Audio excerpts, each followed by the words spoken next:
mengetahui di mana letak unsur, misalnya unsur-unsur dalam sistem Prodi.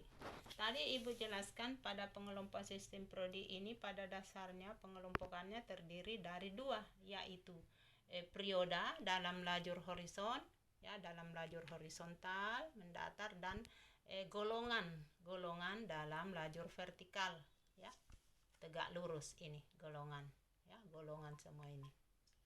Tapi kalau kita melihat dalam lajur horizon mendatar itu perioda. Jadi kalau dengan melihat sistem Prodi, kalau misalnya ada pertanyaan, di manakah letak unsur magnesium di dalam sistem periodik unsur atau SPU, di mana letaknya? Dengan mudah kita melihat, ya, menjawab dengan melihat sistem Prodi, ya, yaitu berarti Mg, ini Mg, magnesium. Nah, di mana letaknya artinya pada periode keberapa dan golongan berapa. Pada periode keberapa berarti kita melihat garis lurus ke kiri, ini ada periode, lurusnya perioda, berarti dia periode ketiga.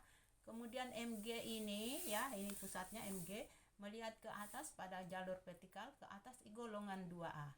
Jadi jawabannya Mg di dalam sistem periodik unsur terletak pada periode ketiga golongan 2A.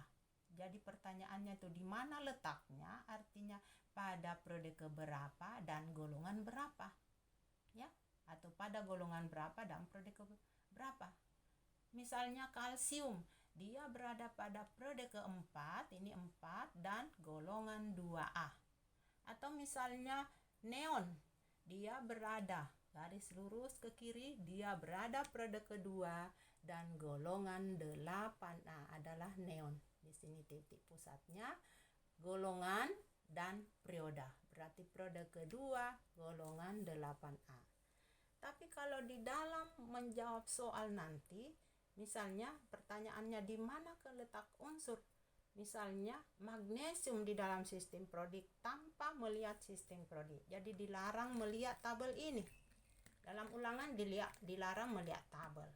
Nah, caranya ini menentukan letak unsur dalam sistem periodik unsur tanpa melihat sistem periodik unsur. Dari cara menentukan letak unsur dalam sistem periodik unsur tanpa melihat sistem periodik unsur.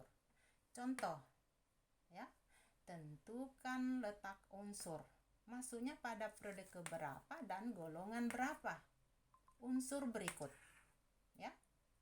Tentukan letaknya pada periode keberapa maksudnya dan golongan berapa unsur berikut. Nomor 1, magnesium. Magnesium nomor 12. Nomor 2, argon nomor 18, ya, nomor atomnya atau elektronnya 18. Jadi caranya sebagai berikut. Ibu jawab, ini jawabannya magnesium, ya, magnesium itu pertama kita menyusun konfigurasi dengan menggunakan 1S2, 2S2, 2P6, 3S2, 3S2, ya. Jadi ini elektronnya dalam kulit K, ini elektron dalam kulit kedua, dan ini kulit ketiga, ya. Jadi 282 atau sama dengan 1S2, 2S2, 2P6, 3S2. Berarti ini subkulit terluar, ya. Hubungannya dengan tadi, subkulit terluar ini Mg terletak pada blok S ini, ya.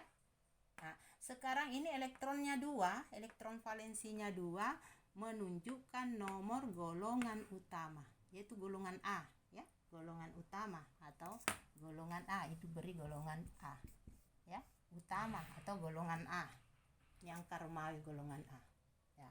Jadi elektron valensinya ini 2, elektron valensinya 2 menunjukkan nomor golongan A, golongan utama, ya. Jadi biar tadi jawabannya berada pada golongan 2A. Nah, kemudian lanjut, ini 3S2. Ini menunjukkan nomor kulit, ya. 1 kulit pertama, kulit K, L, M. Kulit ketiga menunjukkan nomor kulit atau nomor perioda. Jadi kita melihat, oh berarti golongan 2A periode ketiga. Ini menunjukkan. Jadi itu caranya, ya. Nah, jadi kalian bisa menjawab. Jadi cobalah kalian menjawab tanpa melihat sistem periodik. Ini untuk contoh nomor 2, ya.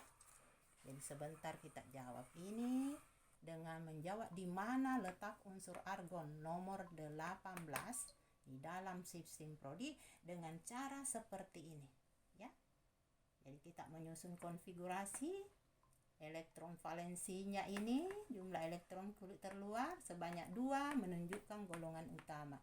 Dan nomor kulit kita hitung 1, SP berarti 2, ini kulit ketiga. Nomor kulit ataukah menunjukkan nomor perioda.